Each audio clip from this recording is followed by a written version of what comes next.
Joke time muna po tayong muli para iwas stress kasi yung pag-usapan natin, stressful na naman po. Lalong dumami yung hiwaga po sa confidential funds ni Sarah. Yung mga pangalan po, mga Funas na, multiple Funas. Yan ang balita ngayon dito mga kababayan. Pero unahin muna natin itong kwentong katatawanan. Padala mga kababayan ni Ron Lipar ng Quezon City. May dalawang magkaibigan po. Nag-uusap sila sa tungkol doon sa mga paborito nilang action star. Sabi ng isa, pre, sino ba yung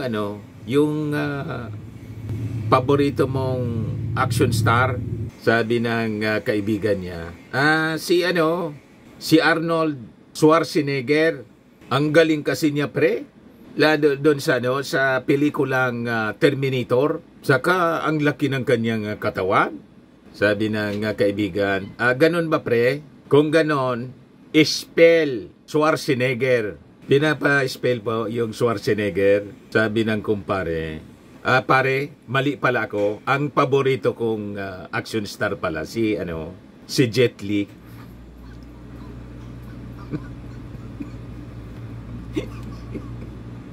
Biglang nagbago mga kababayan yung paboritong action star kasi ang hirap i-spelling yung di niya kaya. Yung Jet Li, madali lang. Biglang bumaliktad po. Ikinatatwa si Schwarzenegger. Anyway, matik na po. 200 pesos. Kasali ka na rin sa ating monthly draw. Pag nabunot, 5,000 pesos yung cash prize natin. Pag hindi nabunot, kasali ka pa rin sa grand prize, grand raffle draw. Sa December, 10,000 pesos na. Padala mo na lang po yung GCash number mo. Sa mga hindi pa po nakasubscribe dito sa ating YouTube channel, Bullseye News on the Go, click subscribe po and like and share. Tapos may gusto kong ipakilala sa inyo na bagong channel natin sa YouTube na hindi na po politika yung mga topics natin doon, yung content, kundi tungkol po sa buhay-buhay ng ating about life. Kaya yung pangalan ng ating YouTube channel, Life with Dante M. Dumagdag na yung subscribers po. 36 subscribers, 3 videos. Live with Dante M. Paki-subscribe naman po nitong bagong YouTube channel natin. Yan po yung ating mga bagong uploads. Yung isa 506 videos. 506 views pala. Yung isa 463. Tapos yung isa 225 4 hours ago. 36 pa man lang kasi yung subscribers. Paki-subscribe po ninyo kasi gusto ko kayong encourage na mag-share din ng inyong mga experiences, your struggles, experiences, mga success stories ninyo. Ang purpose natin kasi mapag-usapan dito sa Life with Dante M para maging halimbawa para sa ating mga kababayan. Paano ninyo nalampasan yung mga trial sa buhay about sa ating mga anak, lalo daming mga problem child ngayon. Relationship ninyo sa inyong mga jowa, sa asawa. Mag-share po tayo ng ating mga experiences. Di ba napakaganda na yung mga ganong issue sa buhay, mapag-usapan natin. Hindi para i-chismis yung ating buhay, kundi para maging guide natin sa mga desisyon natin sa buhay. Yung mga pagkakamali natin, hindi na maulit. At saka, maging good example po sa iba. Tama po? Dito na tayo sa ating topic mga kababayan. Kasi sabi dito sa latest na balita, multiple Funas. Na-discovery po doon sa mga beneficiaries ng 600 million plus na confidential funds ni Sarah. Lalo pong lumala.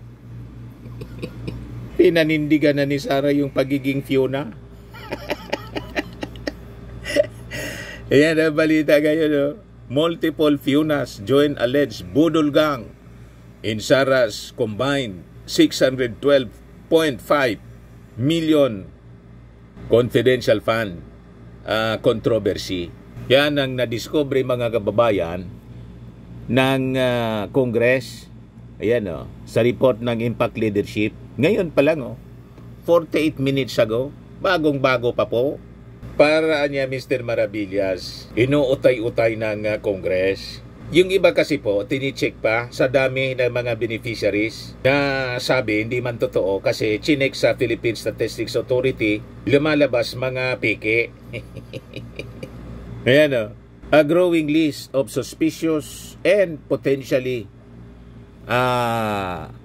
fictional names tied to impeach Vice President Sara Duterte's 612 million pesos combined confidential funds expenditure has raised new concerns about the authenticity of government disbursements. Kaya malabo po na si Sara, mga kababayan, ma-acquit ng Senado. Pag in-acquit talaga po ng Senado, sa lakas ng mga ebidensya laban kay Sara Duterte, talagang kailangang gumalaw na yung ating mga mamamayang Filipino. Ipadlak ang dapat. Ipadlak yung Senado. O the Congress should move to abolish the Senate. Kasi lalabas, mga kababayan, ang pinaglilingkuran nila, hindi man po yung ating mga mamamayang Filipino, kundi ang mga Duterte. So, kailangan, we should be decisive sa ating mga mga actions. Lalo ngayon pong eleksyon, never ninyo na iboboto itong mga pro-Duterte senators. Alam na ninyo, kahit hindi natin pangalanan, nagsisipagsalita na mga kababayan. Lalo yung mga nagsagawa po ng Senate investigation sa pagkakaaresto, pinalalabas nila illegal yung pagkaaresto ng Interpol kay Digong. Iikis po ninyo. Hindi pala iikis. Huwag ninyong iboboto. Kawawa yung ating bayan mga kababayan. Pag sila ay nirenew natin ang kanilang kontrata bilang ating mga senador. So sabi po ni House Deputy Majority Leader in La Union 1st District Representative Paulo Ortega that the latest batch includes names resembling celebrities and high-profile figures, fueling suspicions of intentional misreporting and liquidation reports. So mula sa chicheria mga kababayan, napunta sa cellphone. Tapos may mga dodong at saka mga vegetables, mga groceries. May kamote, may mango. Kung ano-ano na lang na alatado po na inimbintong mga pangalan. Kasi nang i-check po sa Philippine Statistics Office, Authority, wala man pong records. Sinalamang ka talaga po yung pera ng bayan. Yan ang lumalabas po. Yan sabi dito. The new names linked to the Office of the Vice President and the Department of Education include Hanilet Camille C., Fiona Biong, Fiona Villegas, lahat Fiona po. Iba lang yung, ito, iba yung spelling ng Fiona rito. Dalawang Fiona na I. Tapos, yung isang Fiona, Fiona Ranites, Ellen Magellan, pati si Magellan, dinamay na. Erwin Ewan, Garrett Tanyada, medyo pangalan talaga, apelyido ng Filipino. And Joel Linangan, which closely resemble or echo the names of known personalities. Yung ano-ano na lang, tiningala lang yun sa kisame. Tulad ni, Mary Grace Piatos. Kung ano-ano na lang po. Ortega criticized the frequent use of such creative names, which he described as no longer seems coincidental and may point to a supposed systematic attempt to hide transactions. Yung possibility po mga kababayan na talagang linunok.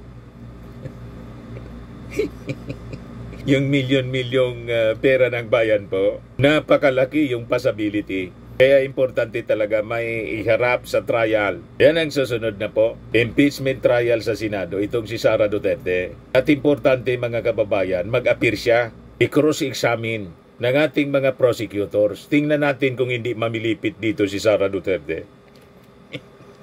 Yun lang yung unang article of impeachment.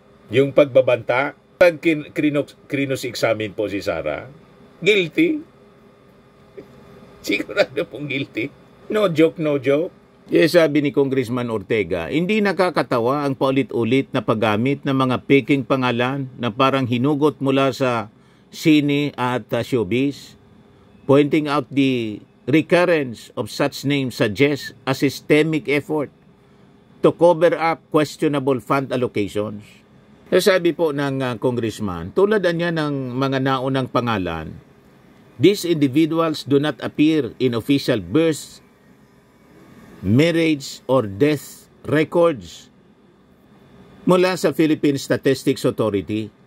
The controversial names were allegedly listed as recipients nitong 500 million in confidential funds under the OBP at saka yung 112.5 million na mula sa DepEd. So sabi ni Ortega, with the Senate impeachment trial against Duterte scheduled for June, Ortega warned that these questionable aliases could serve as evidence of alleged misconduct unless verifiable documentation is presented to account for its name. Public funds ang pinag-usapan dito. Kung wala silang maipakitang ebidensya na tunay ang mga taong ito, ito mismo ang magiging matibay na ebidensya laban sa kanya sa impeachment trial, sabi po ni Ortega. Galing mismo ito sa opisina ni Sara Duterte. Ang nag-furnish nito kasi sinamon. Ang nag-furnish nito yung mga empleyado man lang po ni Sara sa DepEd saka sa Office of the Vice President. Kaya malabo po yung pinapangarap ni Bato. What if daw, sabi ni Bato, ang manalong presidente sa 2028, si Sara Duterte. Pag nanalo daw, lahat ng kanilang enemies, yayakapin niya. Harapin mo muna ba to yung mga kaso ninyo sa ICC before ka na mangarap sa 2028 na manalo si Sara. At si Sara naman yung impeachment case niya. Kung ano-ano ang pinagdadaldal ninyo, malayong-malayo sa katotohanan, parang nililibang lang ninyo ang inyong mga sarili dahil sa inyong mga kinasadlakan na problema na kayo man lang po ang may gawa. You see? So sabi dito sa balita, Ortega also pointed out earlier allegations involving names like Chicheria, Team Amoy Asim, and Team Grocery Groups that appeared to be part of the so-called Budol Gang, further complicating the controversy. He criticized the lack of documentation supporting the listed names and stressed that under Joint Circular 2015-01, agencies handling confidential funds are required to maintain seed logs linking aliases to real, verifiable identities. Failure to comply could result in the misuse of public resources. Kaya hindi po uobra yung palusot at mga depensa ng mga DDS vloggers at mga netizens na mga supporters nila na ang sabi, kaya nga niya confidential funds. Hindi pwedeng i-reveal yung totoong identity niya kasi malalagay sa peligro. Ginawa ninyong rason para makalusot. Di ba? Hindi uubra ang inyong pong mga palusot. Kitang-kita po ang ebidensya ng anomalya. So sabi po ni dating COA Commissioner Heidi Mendoza na ito ang mga aliases without traceable documentation are insufficient para i-justify yung pag-disburse ng pondo.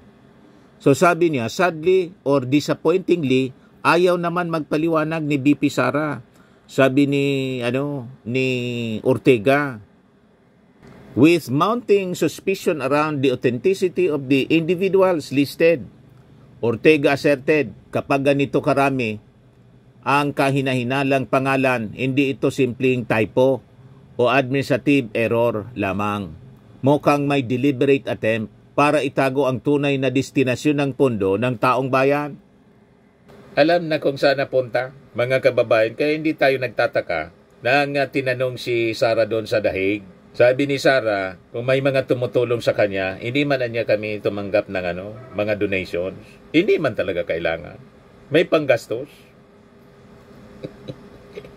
Di ba? Yan sabi niya, no donation solicitation for trip to The Hague. Kayang-kaya nila. Unbothered po. Laging naka-smile doon si Sara Duterte. Tinanong siya kung sino nang nagpondo sa kanilang pamilya para makapagbiyahe sa The Hague. Sabi niya, so ang arrangement namin ay KKB po. Kanya-kanyang bayad. Hindi namin napag-usapan. Hindi rin kami nang hihingian ng pera. Napag-usapan namin na hindi tumanggap ng donasyon at hindi umingi ng tulong. Sufficiente po yung baon. Di lang natin alam kung saan galing. Kayang-kaya nila yung panggastos po. Kaya dapat yung mga supporters po ng mga Duterte, huwag kayong mag-alala. Kayang-kaya po. Di kailangan ng donasyon po para sa panggastos doon. Yung sabi ni Ortega, mukhang may deliberate attempt para itago ang tunay na destinasyon ng pondo ng taong bayan.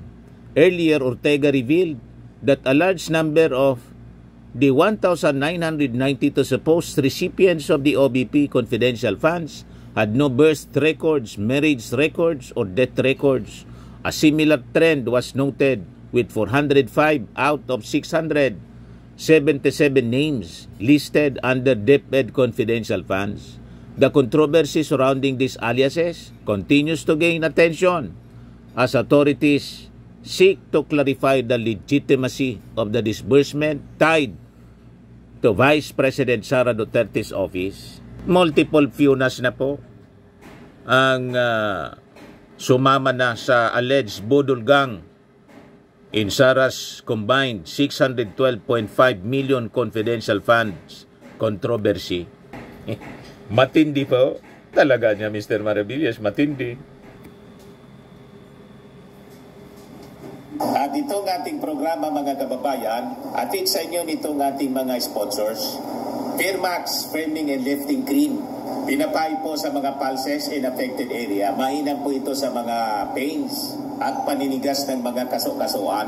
Ito sa mukha naman yung application, anti-aging, Automax po siya. Ito ay Glow 60, mga kababayan. Whitening po siya. Made in South Korea. Ito naman po, Nengxia Red Mix Fruit Drink. Gawa po siya sa goji berry. May anti-cancer properties po siya. At sa mga nagana po ng malinis and spacious fitness gym, pumunta lang po kayo sa aming Colossal Fitness Gym.